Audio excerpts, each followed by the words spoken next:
Այս խորհրդաժողովը նման պատկառելի լսարանով ունի շատ կարևոր խորհրդանշական, նաև գործնական նշանակություն։ Հետևաբար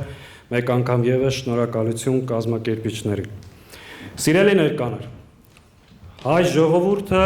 դարեր շարունակ կարողացել է պահել եւ պաշտպանել իր ինքնությունը, իր լեզուն, իր մշակույթը, իր հավատքը, եւ դա կարողացել է անել նույնիսկ պետականության բացակայության պայմաններում։ Եվ առհասարակ բոլոր այն ազգերը, ովքեր չեն կարողացել կամ հրաժարվել են պաշտպանելու իրենց ինքնությունը, այսօր կամ գոյություն չունեն, կամ առնվազն պետություն չունեն։ Հայ ժողովուրդը նույնիսկ ցեղասպանությունից հետո կարողացել է պաշտպանել իր ինքնությունը, ընդ որում ոչ միայն պահել, պաշտպանել, այլ նաև զարգացնել։ Նույնիսկ ցեղասպանությունից հետո առաջին հանրապետությունը ստեղծելով նույնիսկ խորհրդային միության տարիներին մենք կարողացել ենք պահպանել մեր ազգային արժեքները, ձևավորել ազգային սերունդ, ով կարողացավ կերտել երրորդ հանրապետությունը, ազատագրել Արցախը եւ կառուցել երկրորդ հայկական պետականություն։ Ցավոք այսօր անկախ պետականության պայմաններում Հայաստանում կա ինքնության պահպանման խնդիր։ Այսօր Հայաստանի իշխանությունները թշնամու հետ համատեղ պայքարում են հայկական ինքնության դեմ։ Թիրախավորված է հայ առաքելական եկեղեցին եւ ըստ էության տեղի է ունենում դենացիոնալիզացիայի ծրագիր, ապազգայնացում։ Եվ այդ թշնամական ծրագիրը իրագործվում է Հայաստանի իշխանությունների ձեռքով։ Այո, այսօր հայ առաքելական եկեղեցին մայր հայրենիքում հալածվում է։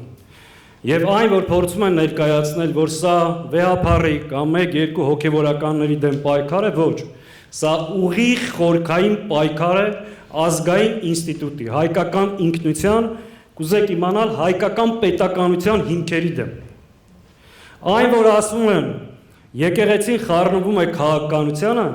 նման բան չկա։ Եկեղեցին պարզապես պաշտպանում է պետության հիմքերը, մեր ժողովրդի իրավունքները։ Եթե հայ առաքելական եկեղեցին, ազգային կազմակերպությունները, մեր լոբիստական համաշխարհային ցանցը միջազգային բեմերում խոսում է Արցախ վերադառնալու իրավունքի մասին, եւ եկեղեցին խոսում է Արցախում մեր պատմամշակութային ժառանգության ոչնչացման մասին, սա քաղաքականությամբ խառնվել չի։ Սա է ժողովրդի ինքնության հիմքերը պահելու կարևոր եւ պատվաբեր քայլ է։ Եվ եկեղեցին այսօր ազգային կազմակերպությունները, ազգային ինստիտուտները հալածվում են հենց այս պատճառով։ Հայաստանը սփյուռք հարաբերությունների մասին։ Այս հարաբերությունները չեն կարող զարգանալ, եթե Հայաստանում կա այս ռեժիմը։ Ով ասում է, ինքը տեր է բացառապես Հայաստանի Հանրապետության քաղաքացիների եւ Հայաստանում ապրող հայերի համար։ Սփյուռք այդ գործ չունի։ Սա պաշտոնական տեսակետ է։ Ու սա թշնամական ծրագիր է, որ տարիներ շարունակ ուզեցել են սա իրականացնել։ Մեր դիրքորոշումը հետեւյալն է։ Հայաստանը Սփյուռքի կենսունակության աղբյուրն է, իսկ Սփյուռքը Հայաստանը։ Սփյուռքը ռազմավարական ներուժ է ու Հայաստանի պետականաշինության մասնակից։ Եվ Հայաստանը, Հայաստանի Հանրապետությունը բոլոր հայերի պետությունն է, ովքեր Հայաստանի նկատմամբ ունեն եւ իրավունքներ եւ պարտականություններ։ Սիրելի ներկաներ, այստեղ հնչեց բավականին հրաշալի առաջարկներ, իրոք կենսունակ, իրոք կարևոր, իրոք անհրաժեշտ։ Բայց մի բան ասեմ, այս առաջարկները մնալու են թղթի վրա, որևէ բան իրականություն չի դառնալու, որովհետև Հայաստանում կա հակահայկական ռեժիմ։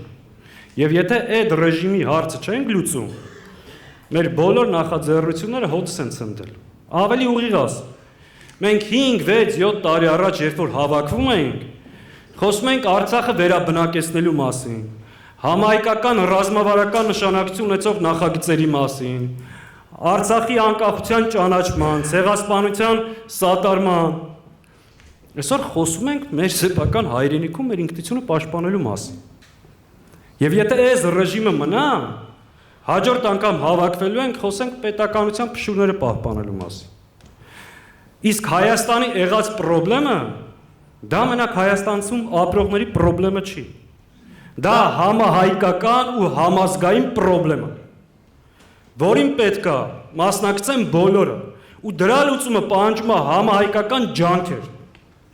Ու երբ որ ասում են Սփյուռքը ինչ գործ ունի Հայաստանի գործերին խառնվի, եկեղեցին ինչ գործ ունի խառնվի, քաղաքական կուսակցություններն էլ թույլ չեն տալի խառնվի, բալավ է ժողովրդի հարցերով է լուծել։ Այն ինչ որ կա Հայաստանում, դա պահանջում է համահայկական, նորից եմ ասում, համազգային ջանքեր։ Ու դրա լուծման բանալին նաև հունիսի 7-ն է։ Եթե այդ խնդիրը չենք լուծում, մեր ջանքերը չենք համատեղում, մեր բոլոր փայլուն, հրաշալի նպատակները մնալու են թղթի վրա։ Հետևաբար մեր հարցերի լուծումը նախ պետք է ջանքերը կենտրոնացնենք, այս հարցը լուծենք, ստեղ մի բան էլ ավելացնենք։ Նախորդ 5 տարվա մեջ համահայկական բոլոր նախաձեռնությունները սպասված արդյունք չեն տվել։